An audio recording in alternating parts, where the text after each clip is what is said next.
Education is expensive, but stupidity is more expensive.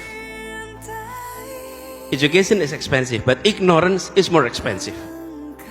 Jadi pendidikan mah mahal, tapi kebodohan itu lebih mahal lagi. Nah, kita harus mengalokasikan anggaran yang cukup untuk pendidikan. Dan kalau boleh saya tambahin, dan kesehatan. Karena itu satu paket. Kualitas manusia itu bukan hanya pendidikannya aja, tapi kesehatan. Jadi kesehatan dan pendidikan, alokasi yang diberikan ke sana jangan dipandang sebagai biaya, tapi dipandang sebagai investasi.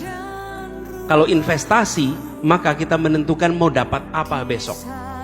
Nah, kalau kita invest di pendidikan itu kecil, ya jangan harap dapat kualitas yang baik. Pendidikan tujuannya bukan menjadikan orang siap kerja. Pendidikan itu mengembangkan potensi yang ada. Tadi mungkin udah bicara sebelumnya di sini nih, ada Bu Ella mungkin masih di sini yang bicara soal pendidikan.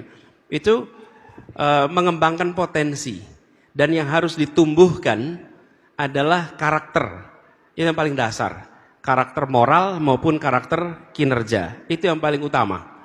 Dan ditumbuhkan, jangan dicetak. Karena anak-anak kita tidak untuk dicetak. Anak-anak kita punya potensi, mereka hanya perlu ditumbuhkan potensinya. Kita memang ke depan harus mendidik anak-anak kita untuk menjadi pembelajar, learner. Pembelajar itu punya kemampuan untuk to learn and to unlearn. Untuk bisa melakukan keduanya. Sehingga ketika ada AI, dia akan belajar untuk bisa memanfaatkan AI. Ketika ada teknologi-teknologi baru, dia akan belajar memanfaatkannya. Nah, kemampuan learning ini, menjadi learner ini yang paling kunci. Sehingga kalau kita lihat nih negara-negara sudah bergerak nih. Dulu ada istilah negara maju itu industrialized advanced country, industrialist country, kemudian first world. Sekarang banyak negara menyebut dirinya kalau disebut maju apa?